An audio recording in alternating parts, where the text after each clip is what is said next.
Messi and Co. Breaking Major League en la ciudad del sol. Here in Miami, we know who's el campeón. Leo my team, Suarez on the field, Alex wedding dating. Con mis fechas un win, the trio of everything muchachos. Las familias se escuchan los barrios. Esta camiseta pinky la llevan todos los guachos. Los rookies quedan sin comentarios. Messi ambetea, tiki-taki gol. El estadio Chase bañado en dolor y sudor. Aquí se ama y se respeta el balón. Florida es tu casa, acostúmbrate al calor. Estate listo pa' Messi and Co. Estate listo pa' Messi and Co.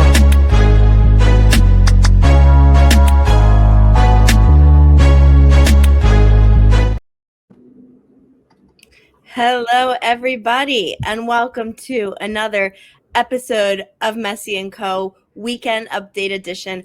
I am Ashley, joined as always with my incredible co-hosts Gian and Matt. Happy Friday! How's everyone's week? Before we get into any, soccer stuff. Doing great. Excited to be here. Excited to be here. It's Friday. We're looking forward to the weekend. Big games coming up. Very, very eventful weekend, and honestly a whole month of March, to be honest, but so I'm ready for it. A heavy packed March. There's so many games. Yeah, there's so many games. I think there's like 5 or 6 games coming up in March. Like, it's gonna be crazy. There's a lot of content and a lot of stuff we're gonna have to be doing. I feel like we're gonna be living here in March. Yeah, I agree. No, it is. It's busy, and it's every game is eventful in its own way, and it gives us a lot to talk about.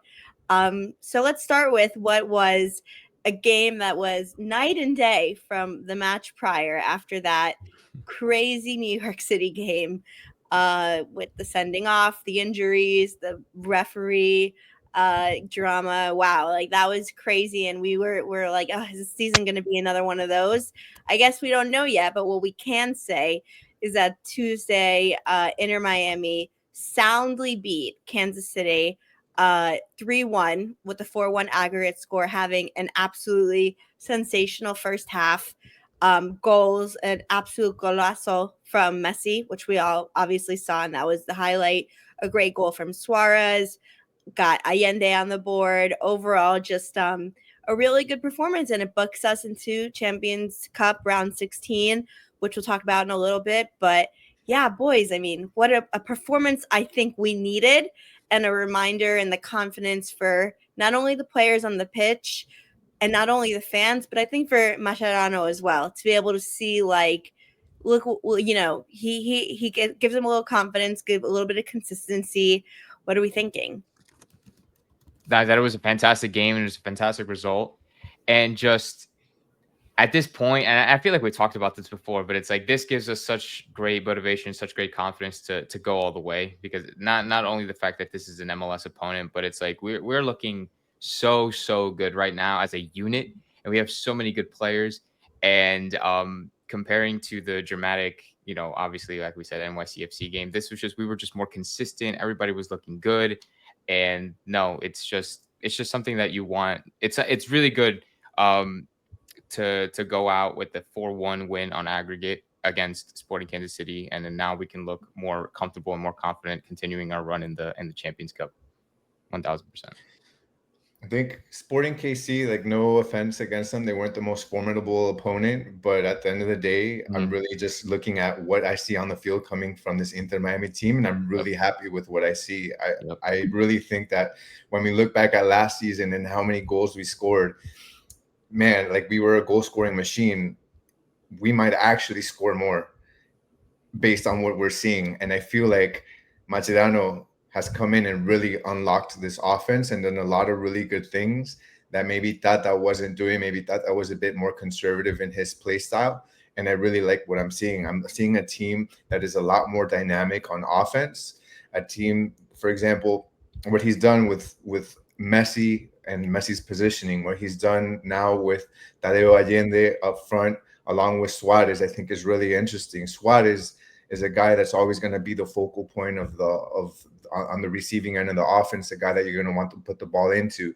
What I'm seeing a lot from Mascherano now is his ability with his strategy to confuse opposing defenses with how he's using Tadeo Allende and how he's using Suarez. Suarez is arguably a top 10 striker of all time. He's a guy that's going to command a lot of attention from opposing defenses. So when you're a defender, when you're a center back on the other side of the field, you're going to be focused on Suarez.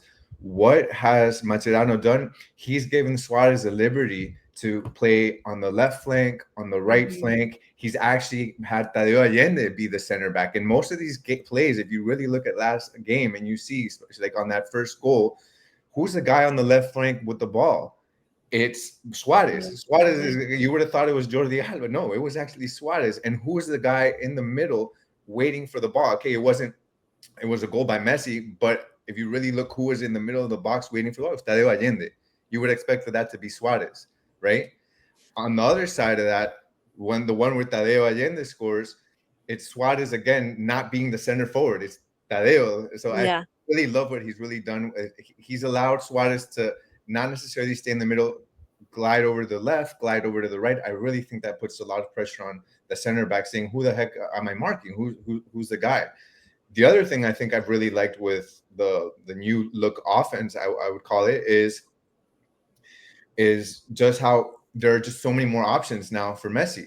Look, every time Messi receives the ball, he's got Tadeo Allende, he's got Suarez and Jordi Alba in front of him, along with Segovia. He's got 4 people. They're overloading that back line on Sporting Kansas City. Like, that was a nightmare, I think, from a defensive standpoint. And one before I go on a tangent, I know I'm talking a lot here. No. I love it. You're speaking facts. You're speaking facts right The now. last one I'm going to say is the biggest difference between Tata and Mascherano is the speed of the moment that they recuperate the ball. The offense is like that. I think the possession game is a thing of the past in soccer, right? You're talking about like tiki-taka for Barcelona days with Xavi, Iniesta. That doesn't exist anymore. The top teams don't play like that. It's all about speed. Go back and look at that game against Sporting Kansas City. The first 2 goals that we scored, it was recover the ball, Frey to Busi to Messi opens up. Sporting Kansas City didn't even touch the ball on that first goal. They didn't even touch the ball. Same thing with the second goal. Touch like that. It was the fastest I've seen this Inter Miami team play. And I think moving forward, that's probably where we're going to see the season. And that's why we're going to see a lot more goals. They're not even letting the defense settle for the other team. That's not non-existent. And I think that's why this team is going to be so good and why they're probably a favorite to win Champions Cup this season.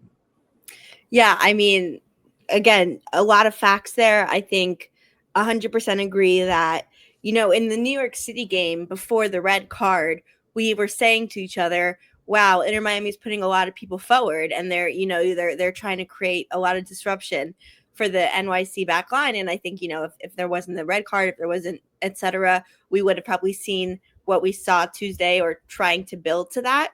So I think 100% that's what we're looking at. And it's really, really impressive. A couple different things I want to touch on. We ended with him last week, so we're going to start with him this week. Lionel Messi. I don't know if you guys ever heard of him, but let me just say, and we're gonna keep track of this almost every episode. That's now 4 goal contributions in 3 matches, and he came out for the last 35 minutes. So I'm saying my 100's not that crazy if you really think about it, because I would still say he's not even at 100. Like, he's not going at 100 yet. Like, and not because he's underperforming. I just mean, like, he's not even in the mid-season, like, swing of things. And when they're going crazy, that goal was outstanding, which doesn't surprise us, but it's still great to see.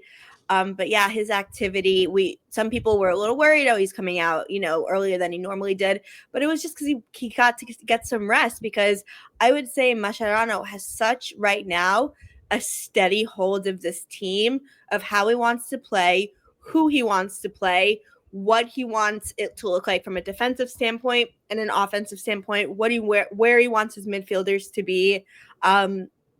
Really, really impressive. And because of that, Messi got to chill for the last 25 minutes, knowing we got a big season ahead. And so I want to just start by giving, although he doesn't need it, Messi's playing at such a high level, and man, 4 goal contributions, and all of the goal contributions have been sick. they haven't even been like little tap-ins. Like each goal or assist has been insane. Like it's not even the little stuff anymore. Like they're all crazy.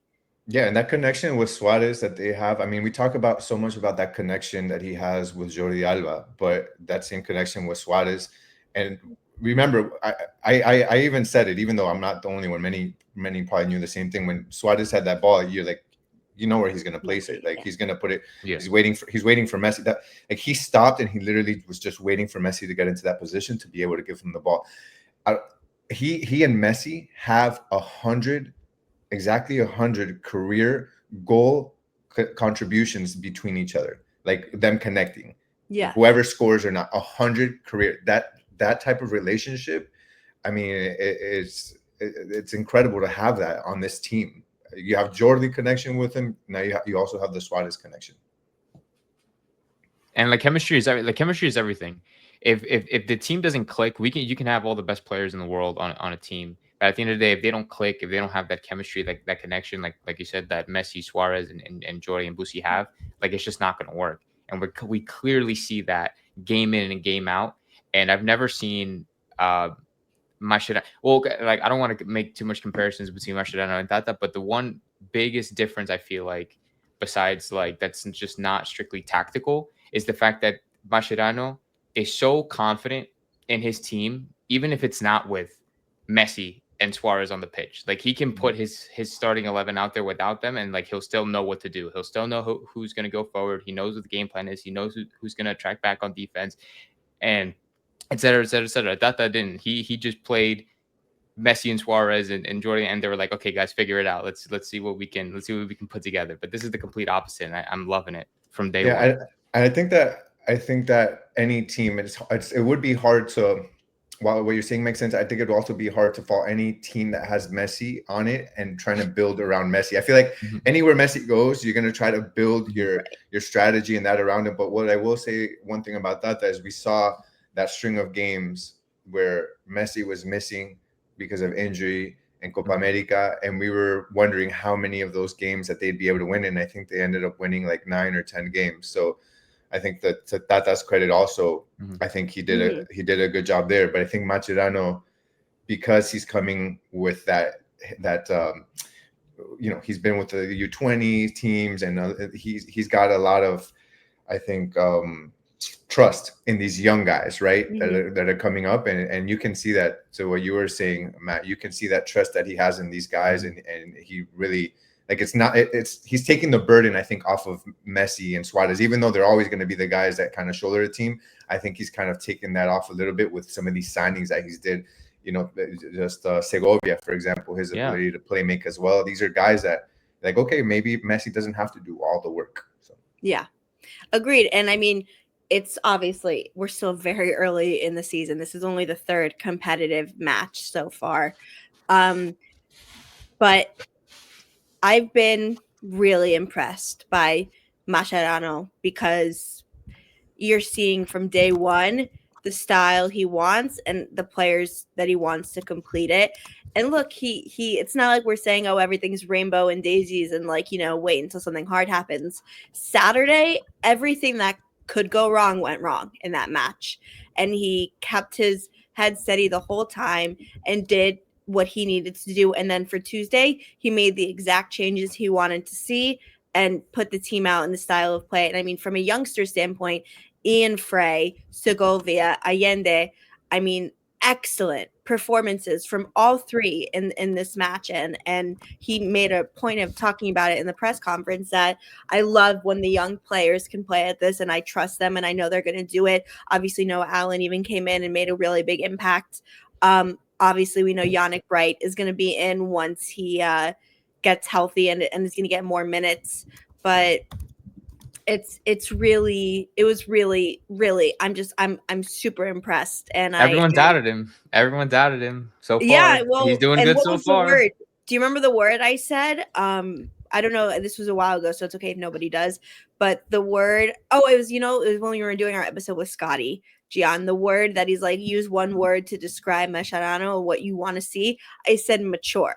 I said what I hope the most is that he's mature. It's not about being Pep or Jurgen Klopp or any of these people or Carlo Ancelotti, like trying to be the most amazing tactician in day one. It's about like, do you have the maturity to lead from your youngest players, where you have someone like Segovia and you have Ian Frey, who are now having a lot of responsibility, to Messi and Suarez, like being able to have the maturity and consistency where every single person in that 20-year age range, right, knows where to play, how to play, what to do, how he wants to see them perform. And yeah, if this is what we're going to get this season, to your point, Gian, after that match, yeah, I think we are Champions Cup favorites. I think that was just an absolute excellent performance front to back. Yeah, I think they were top before this performance, but when you see this, just how cohesive this team looked, Yeah, and where people never really doubted the offensive part, even though it looks better than last season, the one part they did doubt was the defense, and the defense is looking excellent with the newer incorporations, with let's talk the about it. changes Let's that talk they about made. your guy. Let's talk about it. We need to talk about it right now. Maxi Falcone with one of the best team debuts I've seen in MLS, outside of scoring a free kick winner in the last minute in your home debut for Lionel Messi. I mean, what an outstanding defensive performance by Maxi Falcone. Gian, you start, because you were telling us about it. You were speaking that truth. You've seen him play a lot. You know, you obviously watch Ecuadorian matches, Copa Libertadores. Sorry, that's a Yeah. very difficult word for me to say. But you knew how good he was, and I was blown away. I was blown away by that performance. Yeah, he's a pit bull. He's a guy that's strong. He's fast.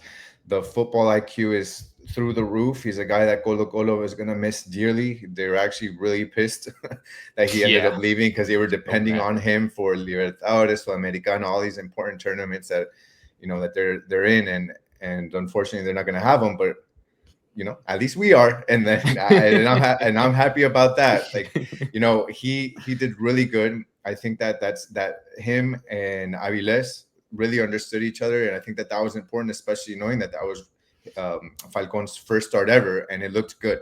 So that's a great starting point. Sometimes when these center backs start for the first time, the positioning may be off. They may not understand really where they're supposed to be. They had one of these goals. Ended up one of the goals. Well, it ended up being an offside. It was because of the fact that they were lined up well, the two center backs, Maxi Falcon and Aviles. And then one of these goals, which Ustari ended up grabbing, and then it kind of went away from him, and they scored, was an offside, and that just shows the communication was on point. They knew where they were supposed to be. Another one, Maxi Falcon stands right next to Ustari about 3 seconds Goal in line anticipation before, like, there was no. It didn't look like a shot was coming, but he knew a shot was coming, and he knew exactly where to be. And if he wasn't there, Ustadi wasn't stopping that. Ustadi didn't have enough time to react because there was so much action going on within the box. And I rewatched that play today before doing this episode 3 or 4 times, and I'm like, what was the cue? What did he see?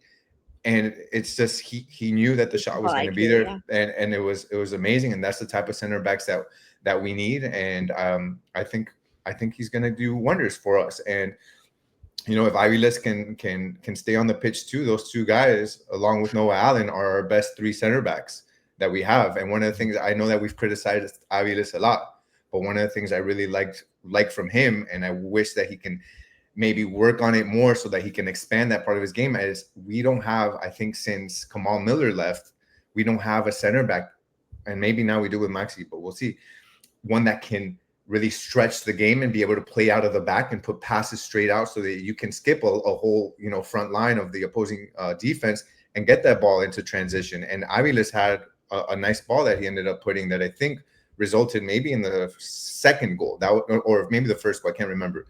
And that was an Aviles pass, if I'm not mistaken. So I'm really happy with this defense. Obviously, Frey, we've been on top of the world about him for a long time too. So I'm really happy for the defense. And it's definitely when you talk about that's part of Aviles' game, right? Like bringing that ball out. And now that we have Maxi, he brings not just his game, but he brings his intellect, which I think that we've talked about without comparing to Aviles, where that's something that he lacked in, but he's still learning.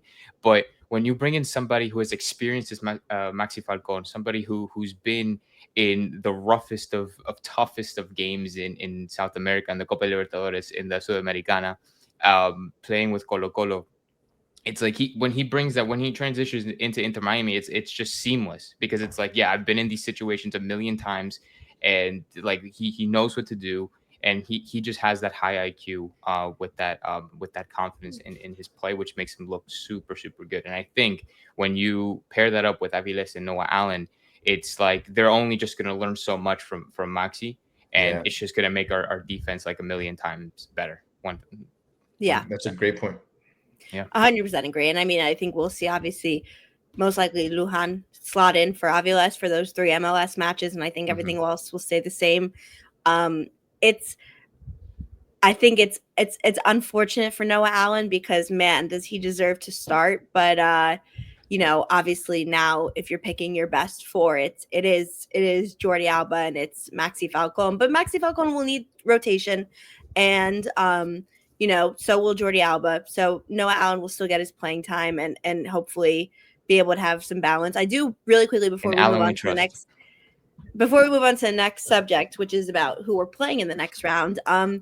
Shout out to Noah Allen, who got to wear the captain's armband for a homegrown player. First to do it, Jordi Alba, very selflessly, very, good teammate, gave Noah Allen the armband to finish out the match after, obviously, Messi was subbed out. And he deserves it. He's had to play a lot of positions. He's had to grow up very fast and be really instrumental in a lot of aspects of this Inter Miami team, pre-Messi, with Messi, having to go from being very low expectations and slotting in an 18-year-old kid when we had injuries and we had a smaller roster, and now having to even play, like we saw Saturday, like with Messi, with Suarez, and down to 10 players. Like, he's done it all, and he deserved, I think, in front of the home fans after a great team performance to have that moment.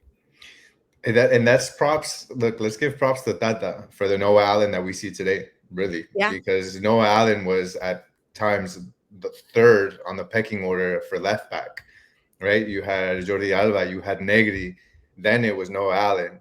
And Noah Allen did give us some nice sparks and really give us some good moments. We kind of saw what he could be in those few times that he did get to play at left back. I really liked what I saw, but then all of a sudden he started playing left center back, and we didn't know what the hell that was doing. And he insisted on it. And then he just came out clear and said, I see him as a center back.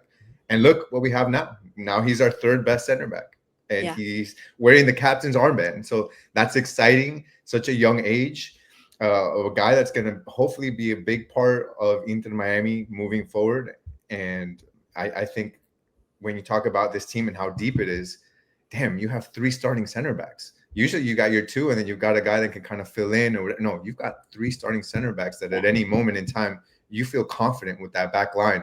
What a difference between this season and last season with how we're looking. This is really the most complete this team has ever looked. And there will be a lot of rotation. In Allen we trust. Like and like you said, the growth from last season this season is exponential. The trust has grown, obviously, a whole ton, and Noah Allen has proven to us that he belongs in this team, whether that's as a starter, whether that's a rotational player, like whatever the case may be. He showed us that he belongs in this team full of superstar international players. A kid from Pembroke Pines, and it's insane. And this should be what? This should be. I think this should be a example for all the other young guys. Yes. That don't give up. Like, keep playing. Yes. No, 100%. And this is the kid that you want to look up to. Like, if you're a kid playing in South Florida, or anywhere here in the United States, like, you want to look at Noah Allen as your example, because he's been here since the very beginning. He's worked his butt off, and now he was given the captain's armband by Jordi Alba, one of the best ever to play the game, especially at defense, at left back. Like, to have that moment is like that is every kid's dream. That is one of every kid's dream, to have that happen. And for Jordi, for Mascherano, for literally I guess just the team itself, Inter Miami, to have the trust to give Noah Allen the captain's armband, it's like, okay, we see you as a future leader of this team, and we're gonna instill this responsibility on you just to see, because we believe in you. We believe that you are the future of this team and possibly the future of the MLS. 100%. Yeah, I think, really quickly, it is for this Inter Miami team, part of what they wanted to achieve, especially when Messi came and he said it too, is have this club be one of the premier clubs in the world. And one of the best ways to do that is by having an incredibly strong academy. And you're looking at Noah Allen, you're looking at Ian Frey, who has gone through bad injury after bad injury, and just the belief in himself, the belief in the team. Same thing for Kremaski. Those are three examples of an academy and just an overall environment that is supportive of young players. And if you work hard, if you're consistent, you will have these chances and you'll get to play with the best who ever did it and learn from it. And that is something that will last far longer than, Messi being our starter, is we will have this academy. And so it was excellent when he got the armband. Everyone in the stadium was super happy for him. Like we said, we have a lot of games. In March alone, 6. We have a lot of tournaments, a lot of games. Obviously, we will see rotation when you don't know. There could be disciplinary things. There could be injuries. There could just be amount of games. Maxi Falcone is not going to play every single minute of every single game over the next whatever months. Jordi Alba, probably the same. You will see rotation. Noah Allen, and just having the belief, right, that like, if we have to have a sub, if there has to be a change, if we rotate, I have the same belief in Noah Allen that I have in, Falcon, Duhan, whatever, if not more. So good for him. Shout out to him. Very well deserved. Overall, great game. Good Tuesday night to be an Inter Miami fan. Let's move on to what this means, which is that we are into the next round of the Champions Cup, round of 16. Playing against Cavalier FC from Jamaica, and this will be the first time Lionel Messi has ever played in Jamaica, which is funny. I was saying this beforehand. I mean, because obviously he plays for Argentina, and so I just figured over the length of his career he would have had a friendly or some type of game. Obviously CONCACAF and CONMEBOL play a lot of games. I thought that he would have been there by now, but he hasn't, and no surprise, they had to move their game to a bigger field and a bigger stadium because everyone is going to want to see him play. And so now they're sold out. Their 35,000 seat stadium, Independence Park in Kingston, Jamaica. And I think it's going to be a pretty fun match, pretty fun atmosphere. Well, how are we feeling about it? This is going to be exciting. I mean, honestly, and it's honestly, it blows. I mean, it doesn't surprise me, right? But imagine you gotta look at from the Cavalier side of things. Like, they're going from a 3,000 seat stadium to now playing in front of a sold out 35 seat stadium. They're going to be hosting Messi and Suarez and Jordi. Like, this is going to be an absolute show. Like, what a show this is going to be. I'm very excited for this whole event, to be honest. And hopefully Messi enjoys Jamaica. I mean, like, playing under that heat. I think he'll be used to that heat by now. So I think better than -8. Yeah. So I think it's gonna be a lot of fun for them, and to see what they can do, and how, honestly, I'm kind of curious as to see how the pitch is going to be, because I mean, I'm not familiar with Jamaican fields and how they're I guess maintained, because I feel like every time that we go to a different country, we always like low key judge how they keep their fields. So I'm curious to see how nice it. I'm curious to see how nice it looks. I mean, for a 35 seat stadium, it should look pretty good. Yeah. I mean, I know it's not Hawaii, but I would assume they'd probably wear Hawaiian shirts over there. Suarez and Messi, Jamaica. Like, I'm just wondering if they're gonna get off the plane with like a gonna fit right in. Or like a daiquiri or something like that. That'll be interesting, because that's like a vacation also. But it'll be cool for Jamaica. I think obviously the star power to have there, it's gonna be a party. If anything, from what I've seen, Jamaica looks like a party place. Like, everybody's always happy, having fun. So this will be a really cool environment. I think it'll be an overall celebration. I don't know how many fans Cavalier SC has. But this may be one of those where you're going to see a lot of pink Inter Miami jerseys and that sort of thing. So a lot of Barcelona, a lot of Argentina jerseys. So I think that may be the case here, especially if you have a stadium that's usually 3,000. I would assume that moving into a 35,000 seat stadium, 32,000 are going to be Messi fans probably, and the other 3,000 will be the Cavalier SC fans. One thing that people have wondered, it's Jamaica, some other stars in MLS previously, when you're talking about like Zlatan, Beckham, or some of these other big stars, sometimes when you would have to go in Champions Cup games and play in some of these little stadiums, some of these guys didn't want to play. It wasn't, they're used to playing in Bernabeu, Camp Nou, at Etihad Stadium, all these things. They're like, I'm not going to play there. And people are wondering, is Messi going to be one of those? Is he, he's a huge name. Is he going to be over there? Where I think, like, look what he did in the preseason, the Americas tour. He was going and playing in different places that he probably would have never been in before, in El Salvador and all these little, San Miguelito, like all these places. I think he's going to play, and I think he enjoys it. He's a guy that likes to. He's a guy that loves the fans, that likes to give them their attention, likes to give people their photo ops. You've never seen him, not to speak in absolutes, but he rarely ever, when there's a pitch invader, does he push them off. In fact, when they're taking them away, he'll be the guy that brings him in and gives them a hug and lets them take their pictures before they're escorted off. So I think that's just Messi, and that's how he is, and he cares about the fans, and I think that he'll be excited to go and play in Kingston. And so I don't doubt there's no doubt for me that he's going to want to be there, and the fans, I think it's going to be a party. It'll be nice. It'll be fun. I keep thinking of the preseason where it was like, I don't know if it may have been in Peru, as soon as the match ended, just a line of people waiting to take a picture with him, and he just waited for every single one, knew it was going to happen, just waited, like smiled for every photo, like, the opposing players, their like medical staff, that's exactly the coaches. What's going to happen too. And he's just a great guy, and he just let's not forget though that this is a game though. Like we just kind of like forgot that this is a game. Like it sounded like a photo op party. So here, right? We're talking like this is a vacation, like we're going to Jamaica. Yeah. So no disrespect to Cavaliers probably their hardest. Obviously, I don't think.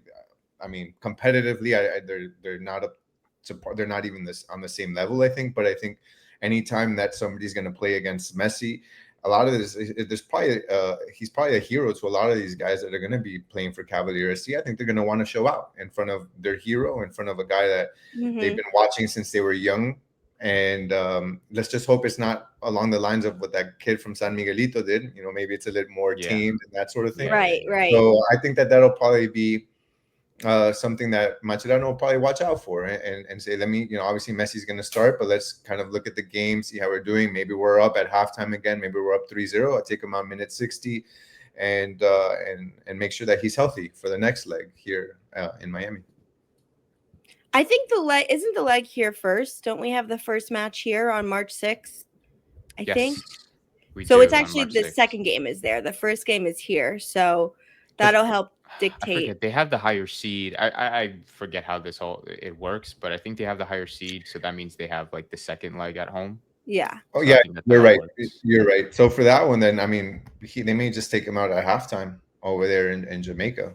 We'll wait and see. We'll wait and see, but it is exciting. It'll be fun. We make it to the next round of the tournament.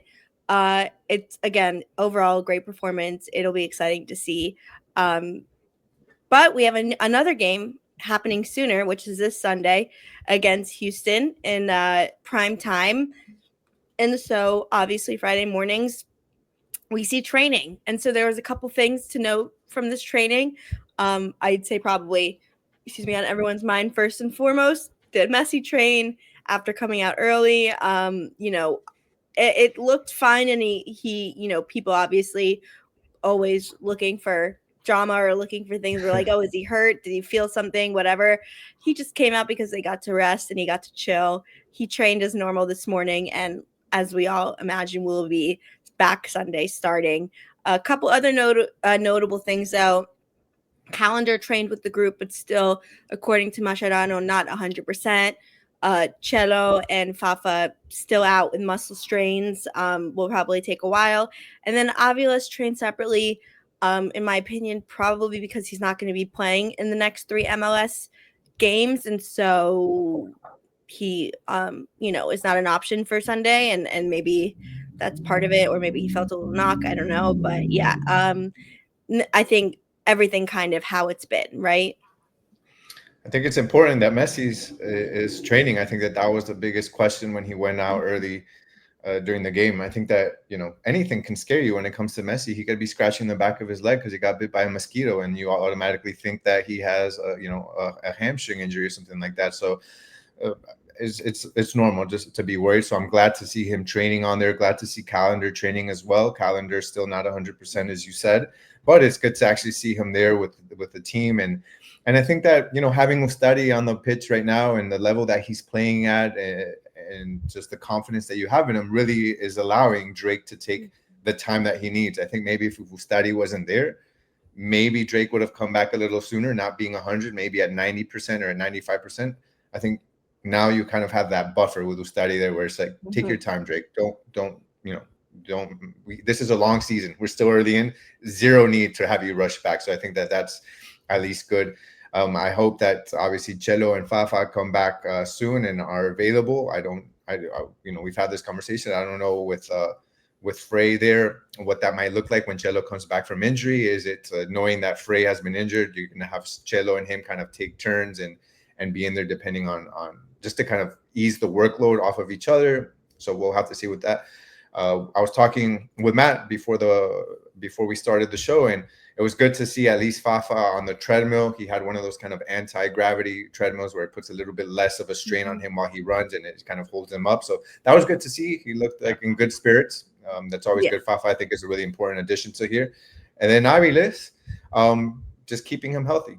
That's what's really important. We go into Houston. It's only second game of the season. Just make sure everybody's healthy. Maybe we'll see some more rotations now. Mascherano was actually asked about the rotations going into the season, how compared to last season, a lot of times where there were 3 games in a short span, you were always wondering which one of those games thought that was going to sit Messi, because he usually would. He'd have to, depending on what game, if there was 3, he was going to sit one. Mascherano basically said, look, every situation is different. It's not apples to apples. This is the beginning of the season. We start off with a Conca Champions Cup game. Then we have another Conca Champions Cup game. And right in the middle, you've got the first game of the season. How am I going to rest him? He's 100%. He's doing good. What that's going to look like now moving on, because, there's some time between the next Champions Cup game. Who knows how much he'll rest him. That still remains to be seen what that approach is going to look like with Mache. But I look forward to this Houston game. I think that it'll be a different game as long as we have 11 on the pitch. I think it'll be much different than the game against New York City. We should have a much more convincing win or game. True. Yeah, I mean, you said it all. I mean, you said it all pretty well. I mean, like going back to Cheto and Fafa, it always sucks to have pretty those early injuries early on in the season, especially because they are pretty important players. Especially Fafa, we were all looking forward to seeing Fafa do a lot so far, but he's looking good. He'll probably only be out for a couple of weeks, so he'll probably for these big stretch of games here in March, he'll probably be out for those, but then he'll be back in full fitness in no time. And yeah, I mean, with Aviles training out separately, I think it's good because he'll probably, in my opinion, still start for those CONCACAF Champions Cup games since he is eligible to play in those games, and then he'll rotate out and let the other center backs play in the regular MLS games, which is totally fine and good. So, and in terms of Drake, I mean, and like you said, Mascherano said he wasn't 100% fit. He said that Drake himself said that, hey, I'm not ready to play yet. Like I'm not fully fit. So I don't like he doesn't want to do it. He doesn't feel comfortable doing it, which Mascherano's like, okay, fair enough. I mean, like as long as you said he's not, Ustadi's doing really well for himself, and we still have Rocco as a backup just in case. So, I mean, honestly, I'm not worried. I'm not worried too much about all of that. And I think this is a pretty good update when it comes to training this morning. 100%. And yeah, I mean, look, it's also hindsight's 2020, and we're always ready for the new next thing.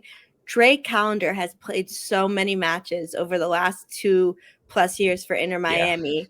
I mean, I can count on one hand how many matches he didn't play for the games because of, rotation or something, or maybe a cup game, but has been an absolute soldier for the team and had to play, like we said, with that. He played pre-Messi, he played with Messi, and, having a lot of different players going from being 15th in the league to being, record breakers. He's been a part of that also.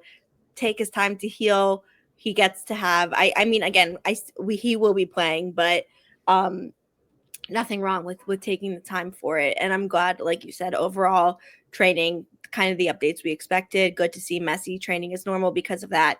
I imagine, unless something crazy happens, he will be playing on Sunday because he does not like missing games.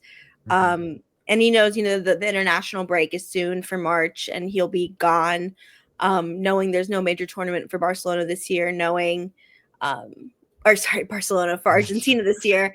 I think his goal is to show out and be consistent. And, maybe there will be more instances like Tuesday where he starts, he plays, and depending on how the game is going, he doesn't have to play the full 90 minutes. He can come out. He can be rotated in that sense. And the goal is to stay healthy and longevity. So we'll see. But yeah, we'll be excited Sunday. We'll most likely, I'm like 98% sure we will be doing a post-match live stream Sunday night after that primetime game because, it's one of those nights we're actually available and it's good time and it's not a home game. So with all of those factors, we hope to do a live stream. So we'll make sure to keep you updated. But before we go, last topic, I kind of said it as a Freudian slip. Is Messi leaving us to go to Barcelona? Is the Messi era already over? We're trying to kill the mood. We were talking about how Messi's good and how good he is for Inter Miami. Now he's leaving us. No, kidding. He's leaving. Oh, but I'm gonna miss him. I don't know. He talks about it all the time. Almost every interview that he does with the media, they ask him about it, and he always says, "I plan on living in Barcelona. I look at my kids and I see them." And I remember myself being their age and being in Barcelona. Like his life, his home is Barcelona. Is he gonna leave this season? At the end of this season, in the summertime, I have no idea. But will he return at some point? Yeah, I think so. Honestly, unfortunately, I see that happening. I just hope that it happens on a good note. It needs to happen. It has to happen at the right time. He can't just be leaving us like in Miami out to dry, and then everybody's gonna get upset and mad about it. I just don't want that to happen. So as long as he leaves and goes back to Barcelona when we've won MLS Cup and we've won Coca Champions Cup, and I'm like, you know what? That's a great send off. But until then, he's staying put. He needs to stay put. Look, Messi's contract runs through 2025. There's currently no option for renewal. That doesn't mean that they're not going to talk about it, but on the contract, there's not an option for renewal. So his contract right now, along with Busquets and Jordi Alba, ends in 2025. He said many times that he would like to, at some point, end his career with Barcelona.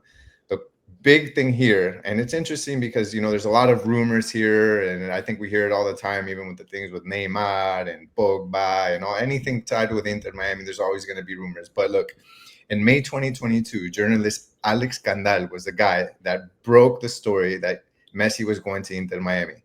And what happened? A year later, the Argentinian captain came to Inter Miami. And this is the same guy that's just broke this story that he's going to go back to Barcelona. So that's something to think about. This isn't a no-name guy. This is a guy that broke the news first to Inter Miami. So I think that there is something in there. But here's the important thing to think about. Messi, I believe, as long as Laporta is president in Barcelona, there is no chance that he goes back. There is no chance that he's going to give Laporta the satisfaction to know that he got rid of Messi. He lied to Messi. And then Messi's going to come back and do him the favor and come back and end his career in Barcelona. When he was still in his prime. Yeah, well, he's still playing amazing. And I don't think that as long as Laporta is there, he's going to go there. Why? Because as we all know, Messi, before he was thrown out, kicked out of the door in Barcelona, was expecting to go back to Barcelona. He flew back. He was going to sign a contract. And to his surprise, he was booted like if he was like if everything that he did for that team was forgotten. So I don't think that that's going to happen. But here's the caveat. Laporta, his presidency is out in 2026. So how crazy would it be if Messi talks to the board and says, I will come back if you don't elect Laporta again as your president in 2026? How sweet would that feel for Messi to make sure the guy that booted him is booted out because he comes back? That to me is the only hope. Whoa. And here's one last thing. If Messi goes back, I don't know how that'll work necessarily, especially with this Hans Flick version of Barcelona. You already have Rafinha, you've got Lamine, and you've got Lewandowski as the three attackers up front. I don't know how Messi would fit in that. So that's another thing to think about if Hans would even want him back. So I don't know. I don't think he's going, personally. I don't think he's going back. If he goes back, it's going to look something like what Beckham did back when he played in LAFC, where maybe it's a loan during the offseason. He can go play there a couple of months, or maybe he plays away a friendly game as a goodbye. But to me, Messi's back here in 2026. He loves living in Miami. His kids are here. He's going to want to be in a place where he's going to get a lot of playing time, especially going into World Cup 2026, which I think he's going to want to play. So those are kind of my thoughts as far as that's concerned. I'm not too concerned with him leaving. Yeah, I'm really surprised by that, Matt, because and maybe I'll be quoted for this and this video will be used against me. There's a 0.1% chance Messi's leaving to go play for Barcelona. In my opinion, I thought the same zero. thing. There's 0%. And if maybe it will be a friendly, maybe it will be a one-day contract, like to say, you know, I think that the first of all, like to your point with the person who broke it the first time, he didn't give a date and he didn't get, you know, it was kind of, I think, one of those, like, you take shots and again, it's not against his reporting because he was right. And he obviously had good sources to say that was the future state.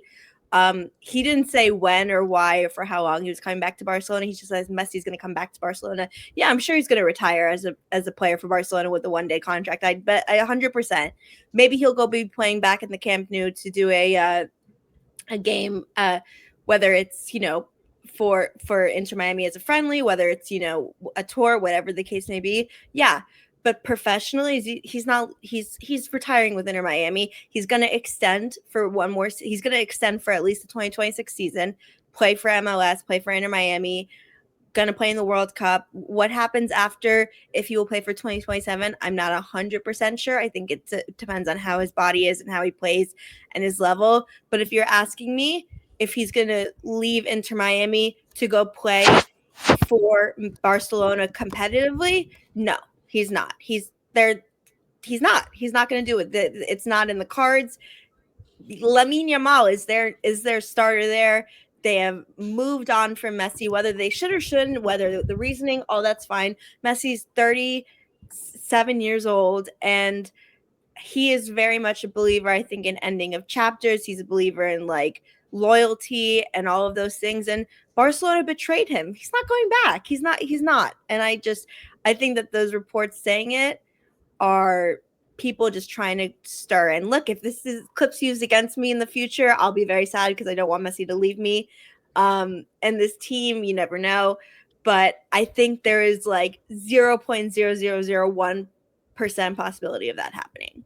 I mean, if you're talking about Messi re-signing, like, even in 2027, I don't think that's far-fetched. Some people may think it's far-fetched because of his age, but look what guys are doing presently at their ages. You're talking about Alianza Lima that just knocked out Boca in Libertadores. And who are their two forwards? You've got Hernan Barcos, that's 40 years old, Argentino. Paulo Guerrero from Peru, that's 41 years old. Hernan Barcos scoring a goal in Bombonera at 40 years old. Like, those are two guys that don't reach Messi's toes, and they're playing at high levels at 40 and 41.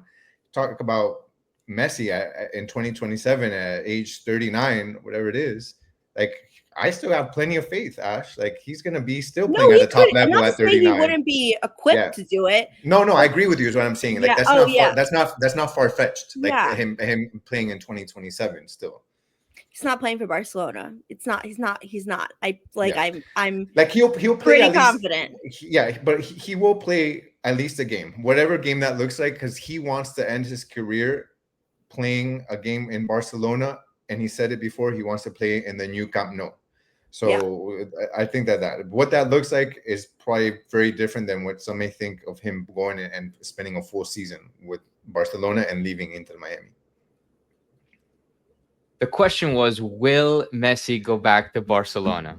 We're gonna come back to this episode. You made it seem like competitively. No. The way you answered it was as if he was playing for the first team competitively. He will play a game at Barcelona.